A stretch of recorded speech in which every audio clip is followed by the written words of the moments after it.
ជំរាបសួរបងប្អូននៅក្នុងសេចក្តីជំនឿនៃព្រះអង្គម្ចាស់យេស៊ូវថ្ងៃនេះនាងខ្ញុំមានសំណររីករាយក្នុងការចែកចាយព្រះបន្ទូលមួយដែលមានចំណងជើងថាក្តីសង្ឃឹមប៉ុន្តែព្រះជាម្ចាស់បានប្រាប់ខ្ញុំអំពីក្តីសង្ឃឹមនៅព្រឹកនេះមុននឹងខ្ញុំចាប់ផ្ដើមចែកចាយព្រះបន្ទូលនេះខ្ញុំនឹងអធិដ្ឋានទៅកាន់ព្រះជាម្ចាស់ដើម្បីយាងប្រវត្តិមានរបស់ទ្រង់គង់នៅទីនេះជាមួយយើងខ្ញុំសូមបងប្អូនចូលរួមអធិដ្ឋានជាមួយនឹងនាងខ្ញុំ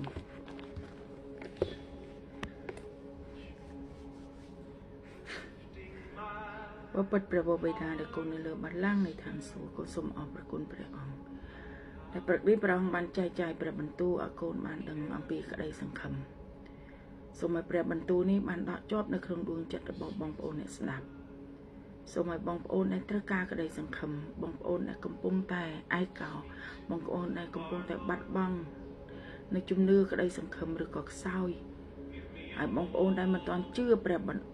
អង្គម្ចាស់យេស៊ូវនោះក៏បានបើកសម្ដែងឲ្យបងប្អូនទាំងអស់យល់អំពីអត្ថន័យ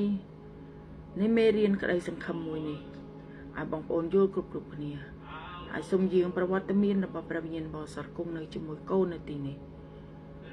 សូមឲ្យយើងខ្ញុំបានចែកចាយមេរៀននៅក្នុងថ្ងៃនេះឲ្យបានសពប្រហាតីដល់ទ្រង់នៅក្នុងព្រះនាមព្រះយេស៊ូវគ្រីស្ទអាមែន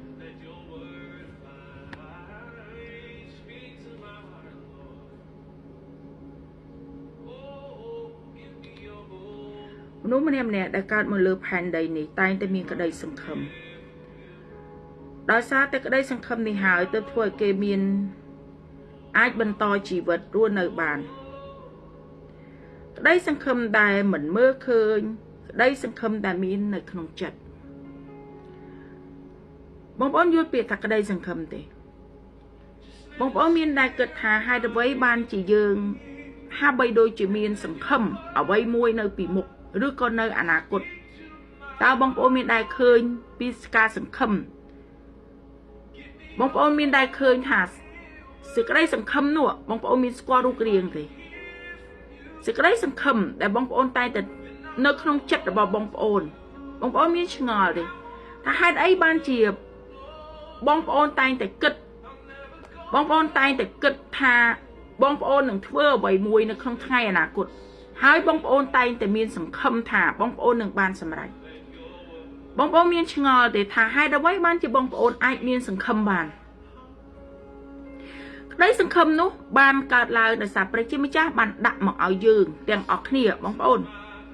មិនថាអ្នកជឿឬក៏អ្នកមិនជឿពួកគេតែងតែមានក្តីសង្ឃឹមជានិច្ចពីព្រោះព្រះជាម្ចាស់បានរៀបគម្រោងផែនការឲ្យយើងគ្រប់គ្នានៅក្នុងផែនដីនេះបងប្អូនមិនថាមនុស្សមិនថាសត្វមិនថារុក្ខជាតិមិនថាអ្វីទាំងអស់ដែលនៅលើផែនដីនេះគឺតែងតែមានក្តីសង្ឃឹមគ្រប់គ្នាបងប្អូនបើសិនជាយើងមិនមានក្តីសង្ឃឹមនៅក្នុងជីវិតទេយើងមិនអាចរស់នៅលើផែនដីនេះបានទេក្តីសង្ឃឹមមួយនេះហាក់បីដូចជាពន្លឺមួយនៅក្នុងដួងចិត្តរបស់យើងពីព្រោះព្រះជាម្ចាស់ទ្រង់បានរៀបចំផែនការយ៉ាងច្បាស់លាស់សម្រាប់មនុស្សនៅលើផែនដីនេះបងប្អូនក្តីសង្ឃឹមនោះគឺជាអ្វីក្តីសង្ឃឹមមួយនោះដែលយើងតែងតែសង្ឃឹមជានិច្ចមិនថាកិច្ចការអ្វីដែលយើងធ្វើមិនថាការរៀនសូត្ររបស់យើងមិនថាផែនការរបស់យើងរៀបចំបងប្អូនយើងតែងតែមានសង្ឃឹមថាអ្វីទាំងអស់នឹងទៅតាមផែនការឬការរៀបចំរបស់យើងបើសិនជាបងប្អូនមិនមានសេចក្តីសង្ឃឹមបងប្អូនមិនអាចធ្វើអ្វីបានទាំងអស់នៅលើផែនដីនេះក្តីសង្ឃឹមនោះគឺព្រះជាម្ចាស់បានដាក់ឲ្យយើងគ្រប់គ្នាក្តីសង្ឃឹមនោះគឺជាសេចក្តីដែលយើងមើលមិនឃើញក្តីសង្ឃឹមនោះគឺការសង្ឃឹមនៅខាងមុខនិងអនាគតរបស់យើងនៅពេលដែលយើងមានក្តីសង្ឃឹមយើងនឹងចាប់ផ្ដើមរៀបចំផែនការនៃជីវិតរបស់យើងថាតើយើងដើរនៅលើផ្លូវណាដ៏ត្រឹមត្រូវហើយជីវិតរបស់យើងដែលមានពោពេញទៅដោយក្តីសង្ឃឹមភាពវិជ្ជមានពេលខ្លះវិញ្ញាណអរសតាំងបានបំផ្លាញក្តីសង្ឃឹមទាំងអស់នោះពេលខ្លះក្តីសង្ឃឹមរបស់យើងបានបរាជ័យផែនការយើងបានបរាជ័យបងប្អូនជាទីស្រឡាញ់ ตาบองบนดังทาเปรอังมาจ้าบันรีบจอมภายในกาเอายืงกรุบกรุบเนียมุนหนึ่งยืงจับดามนึกขนมเตยระบอมีดาระบอยืงมันเนี่ยบานกาดล่างสำหรับกลุ่มโรงภายในการะบอเปรชิมาจ้าเนื้อเป้ได้ยืงจับดามกาดล่างเปรชิมาจ้าบานดักได้สังคมเอายืงปีปลุยยืงมันเนี่ยมีนตัวในตีนังกลุ่มโรงภายในการะบอเปรชิมาจ้าสำหรับชีวิตในเลือภายในนี่บางคนมนุษย์มันเนี่ยการมองคือมีนชีวิตคอกเนี่ยมันทาขยมมันทาบองปอนมีนมุกมวดคอกเนี่ยมีนกาเกิดคอกเนี่ยมีนดำนายชีวิตสายชีวิตคอกเนี่ยบางคนมนุษย์มันเนี่ยการมองคือแปลชิมิจ้าบันเรียบจอมชีวิตบักเกรุยเตอให้แปลชิมิจ้าดังหนึ่งชั้นในอายุระบักเกได้เตยสลับแปลชิมิจ้าดังแต่ชั้นในอายุระบักเกได้เตยการพระชิมจ้าบันดักเกแต่ขนมกำนาในประเทศจีนในมวยพระชิมจ้าดักเกในขนมเตยในมาได้ในมนุษย์ในมวยบางคนเนคลาบันอสังคมเนคลาบันอสังคมนองชีวิตเกตายแต่เกิดตาให้ระบายบันจะเขียมการในขนมครูซามวยนี่ให้ระบายบันจะเขียมการในขนมครูซามวยนุเนคลาก็พระชิมจ้าดักเกในขนมครูซามวยดอกมีสิกระไดสุกซานเนคลาเปรจิมจ้าดักเกในขนมครูซามวยได้มีแต่การกำระกอชลูกต่อแตงเนี่ยเนคลาก็การมองในขนมตะโกสดอกดำเนคลาก็การมองในขนมตะโกได้มีนไกรกรอคว้าปรักคว้าหลึงอีกเนคลาก็สบายวิจิตรสิกไรเมตตาการณาระบบเปรจิมจ้าได้ประอังซับประหารเตยนุงกาบังการะบบแต่เอานุผลใต้เอาไว้ได้ประองสับประหารเตยเอาเหมือนนู้บ้านมีลักษณะโดยเดียวคือได้สังคมมนุษย์แต่งอ๋อใต้แต่มีได้สังคมขนมดวงจัดระบบกีถ้าปุกกี้หนึ่งบ้านละอประสาปุกกี้หนึ่งมีนปุ่นลือปุกกี้หนึ่งบ้านละอ้อบ่มพอดในของชีวิตระบบปุกกี้มนุษย์น่าได้รู้เนยได้ควักได้สังคมมนุษย์นู้มันอาจมีชีวิตรู้เรียนบ้านเต้บองโอนในขนมคอกัมปีรูมจมปุกตีปรำใบข้อมาไพ่บ้วนนอมาไพ่ปรำแต่บัดเยื้องบ้านสังกรวดโดยซาสิกระไดสังคมรีไอสิกระไดสังคมนาได้เมื่อเคยนุ่มเหมือนแมนเชียสิกระไดสังคมเตี้ยเตะปลุกบักการนาเยื้องเคยหายต้าหน้าหน้ามีนสังคมจังบ้านเตี้ยเถื่อใบป้นตายใบเยื้องสังคมจังบ้านเอาไว้ได้เมื่อมันเคยไปนุ่เยอะหนึ่งโรงจำได้จัดอัดหมดสิกระไดสังคมตายแต่นอมมกจินในแปลจิมจ้าบานดักกระไดสังคมในแต่การมนุษย์กรุบเนี่ยมันท่าเกเชื่อแปลจิมจ้าหรือก็เกมันเชื่อ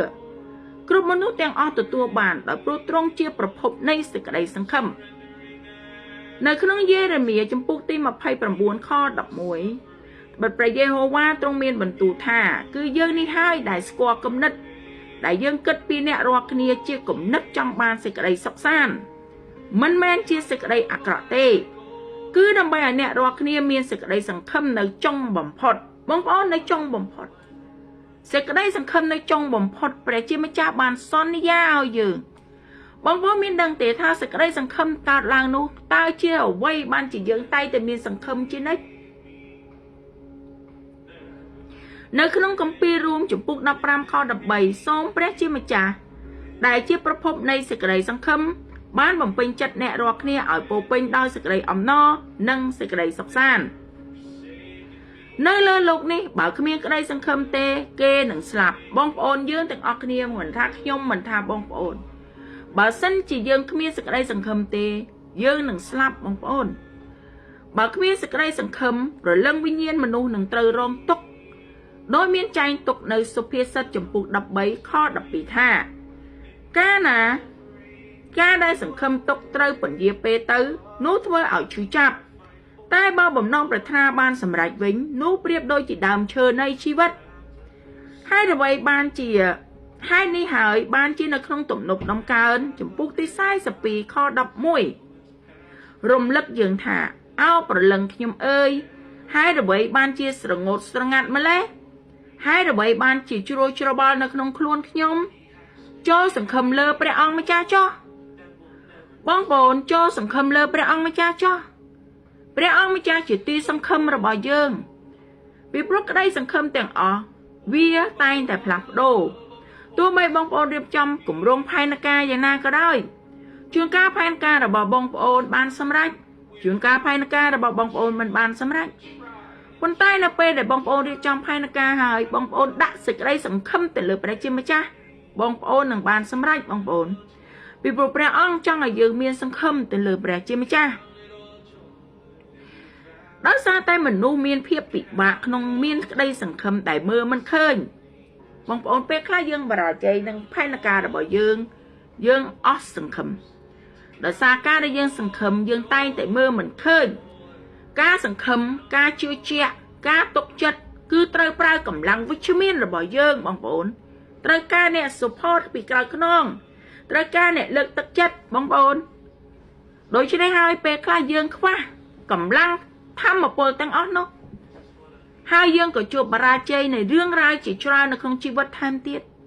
យើងក៏បាត់បង់អ្វីជារបស់យើងបាត់បង់ភាពសង្ឃឹមបាត់បង់ជំនឿយើងអស់កម្លាំងយើងខ្សោយបងប្អូនមិនថាខ្ញុំមិនថាបងប្អូនទេពេលខ្លះយើងមិនដឹងថាតើការសង្ឃឹមរបស់យើងនោះពិតប្រាកដឬក៏មិនពិតប្រាកដដូច្នេះហើយបានជាព្រះជាម្ចាស់សពប្រហាតីប្រទានព្រះរាជបុត្រាតែមួយគត់គឺព្រះអង្គម្ចាស់យេស៊ូវគ្រីស្ទឲ្យយាងចុះពីនគរឋានសួគ៌មកចាប់កំណើតតាមរយៈស្ត្រីព្រហ្មចារីគឺនាងម៉ារីដើម្បីគង់រស់នៅលើផែនដីនេះការយាងមកនេះបានធ្វើឲ្យមនុស្សទាំងអស់បានឃើញព្រះអង្គផ្ទាល់ភ្នែកបងប្អូនការចំណុចបានគង់នៅកណ្ដាលយើងរាល់គ្នាយើងបានឃើញសេរីល្អតែព្រះរាជបុត្រាតែមួយរបស់ព្រះវរបិតានៅពេលមនុស្សបានឃើញព្រះរាជបុត្រាពួកគេក៏ចាប់ផ្ដើមមានសេចក្តីសង្ឃឹមបិទនៅក្នុងព្រះរាជបុត្រាមានសេចក្តីសង្ឃឹមជំនឿនិងសេចក្តីស្រឡាញ់អ្នកណាដែលទទួលយកព្រះរាជបុត្រាធ្វើជាព្រះសង្គ្រោះនោះសេចក្តីសង្ឃឹមជំនឿនិងសេចក្តីស្រឡាញ់នឹងមាននៅក្នុងជីវិតរបស់គេជានិច្ចស្របតាមកូរិនថូសខ្សែទី1ចំពុក13ខ13តែមានព្រះបន្ទូលថាឥឡូវនេះមានសេចក្តី3យ៉ាងដែលនៅជាប់តទៅគឺជំនឿសេចក្តីសង្ឃឹមនិងសេចក្តីស្រឡាញ់ហើយយូហានចំពុក3ខ16សម្រាប់អ្នកដែលជឿលើព្រះអង្គនឹងទទួលបានជីវិតអស់កលអាមែនខ្ញុំសូមចែករំលែកដល់បងប្អូននៅក្នុងព្រះបន្ទូលនេះថាសេចក្តីសង្ឃឹមឥឡូវគឺយើងអាចមើលឃើញហើយគឺព្រះអង្គម្ចាស់យេស៊ូវជាសេចក្តីសង្ឃឹមជាពន្លឺព្រះអង្គម្ចាស់យេស៊ូវយាងមកនៅលើផែនដីនេះដើម្បីទទួលបងប្អូនធ្វើជាកូនស្ងួនភ្នារបស់ព្រះអង្គម្ចាស់យេស៊ូវលះបង់ប្រជញ្ញរបស់ព្រះអង្គសម្រាប់យើងទាំងអស់គ្នាដើម្បីឲ្យយើងទាំងអស់គ្នាមើលទៅលើព្រះអង្គសម្លឹងទៅលើព្រះអង្គយេស៊ូវដើម្បីឲ្យយើងបានដើរជាមួយនឹងព្រះអង្គម្ចាស់យេស៊ូវព្រះអង្គម្ចាស់យេស៊ូវជាក្តីសង្ឃឹមរបស់បងប្អូនទាំងខ្ញុំផងដែរជាសេចក្តីស្រឡាញ់និងជំនឿដែលយើងតែងតែត្រូវការបងប្អូនពីមុនយើងមើលរបស់ទាំងអស់នេះមិនឃើញទេប៉ុន្តែថ្ងៃនេះព្រះអង្គម្ចាស់យេស៊ូវបានគង់នៅជាមួយនឹងយើងខ្ញុំនៅចំកណ្ដាលនៃយើងខ្ញុំបងប្អូននិងយើងខ្ញុំបានទទួលយកព្រះអង្គម្ចាស់យេស៊ូវជាព្រះសង្គ្រោះនោះយើងនឹងទទួលបាននៅអំណាចពិសេសយើងទទួលបាននៅសេចក្តីមេត្តាករុណាយើងទទួលបាននៅភាពសប្បុរសរបស់ព្រះអង្គយើងបានសេចក្តីសង្ឃឹមជំនឿនិងសេចក្តីស្រឡាញ់នៅក្នុងជីវិតរបស់យើងរស់នៅពោពេញទៅដោយក្តីសង្ឃឹមបងប្អូនទោះបីជាយើងបរាជ័យនៅលើផែនដីនេះច្រើនដងយ៉ាងណាក៏ដោយប៉ុន្តែសង្ឃឹមទៅលើព្រះជាម្ចាស់សង្ឃឹមទៅលើព្រះអង្គម្ចាស់យេស៊ូវពីព្រោះព្រះអង្គមានជ័យជំនះរួចទៅហើយនៅលើផែនដីនេះយើងដើរតាមអ្នកណាដែលមានជ័យជំនះមានតែព្រះអង្គម្ចាស់យេស៊ូវតែមួយគត់ដែលព្រះអង្គសុគតហើយរស់ឡើងវិញបងប្អូនយើងត្រូវដើរតាមអ្នកណាដែលមានអំណាចនៅលើផែនដីនិងឋានសួគ៌គឺព្រះអង្គម្ចាស់យេស៊ូវតែមួយគត់ដែលព្រះអង្គបានរស់ហើយសុគតឡើងវិញបងប្អូនត្រូវមានសង្ឃឹមជាមួយនឹងព្រះអង្គម្ចាស់យេស៊ូវបងប្អូនត្រូវមានសង្ឃឹមហើយមានជំនឿជឿជាក់ទៅលើព្រះអង្គម្ចាស់យេស៊ូវពីព្រោះព្រះរាជបុត្រាតែមួយគត់ដែលព្រះអង្គអាចសង្គ្រោះយើងរួចផុតពីអំពើបាបពីសេចក្តីស្លាប់ហើយផ្ដល់នូវក្តីសង្ឃឹមឲ្យយើងរស់ឡើងវិញបងប្អូនទោះបីយើងមានជំងឺប៉ុន្តែបងប្អូនជំងឺនេះមិនអាចឈ្នះ ជាមួយនឹងព្រះអង្គម្ចាស់យេស៊ូវបានទេព្រះអង្គម្ចាស់ជាគ្រូពេទ្យព្រះអង្គម្ចាស់អាចព្យាបាលយើងឲ្យជាសះស្បើយគ្មានគ្រូពេទ្យឯណានៅលើផែនដីនេះអាចព្យាបាលយើងបានជាដូចជាព្រះអង្គម្ចាស់យេស៊ូវទេមានរឿងជាច្រើនដែលព្រះអង្គម្ចាស់យេស៊ូវបានធ្វើការអស្ចារ្យនៅក្នុងសៀវភៅគម្ពីរបានបង្ហាញថាព្រះអង្គម្ចាស់បានព្យាបាលមនុស្សជាច្រើនឲ្យជាសះស្បើយទោះបីជាស្ត្រីនោះបានហូរឈាម12ឆ្នាំក៏ព្រះអង្គអាចព្យាបាលបានទោះបីជាឡាហ្សាស្លាប់ក៏ព្រះអង្គអាចប្រោះឲ្យឡាហ្សាបានមានជីវិតរស់ឡើងវិញទោះបីជាក្មេងអាយុ12ឆ្នាំមានជំងឺស្ទើរនឹងបាត់បង់ជីវិតក៏ព្រះអង្គធ្វើការអស្ចារ្យឲ្យគេបានរស់ឡើងវិញហើយទោះបីជាមនុស្សខ្វាក់មនុស្សខ្វិនណាតែមិនអាចដើរបានដែរមិនអាចមើលឃើញក៏ព្រះអង្គប្រោះគេឲ្យបានជាសះស្បើយវិញដែរបងប្អូនអំណាចរបស់ព្រះយេស៊ូវមានអំណាចខ្លាំងបំផុតឈ្នះអស់នៅអំណាចផ្សេងនៅលើផែនដីនិងឋានសួគ៌បងប្អូនគ្មានអំណាចណាដែលឈ្នះទៅលើព្រះអង្គម្ចាស់យេស៊ូវទេបងប្អូនត្រូវតែមានជំនឿត្រូវតែមានសង្ឃឹមជឿជាក់ទៅលើព្រះអង្គម្ចាស់យេស៊ូវតែមួយបើកចិត្តទទួលយកព្រះអង្គម្ចាស់យេស៊ូវជាព្រះសង្គ្រោះបងប្អូនឥឡូវនេះទៅបងប្អូនគ្មានក្តីសង្ឃឹមណាដែលបងប្អូនអាចរំពឹងបានក្រៅពីព្រះយេស៊ូវទេបងប្អូនត្រូវជឿជាក់ទៅលើព្រះយេស៊ូវតែមួយបងប្អូនសង្ឃឹមទៅលើព្រះអង្គតែមួយ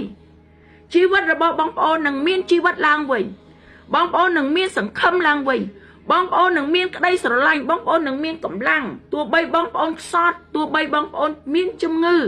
ទោះបីបងប្អូនមានអារក្សចូលនៅពេលដែលបងប្អូនបើកដួងចិត្តបងប្អូនទទួលយកព្រះអង្គម្ចាស់យេស៊ូវ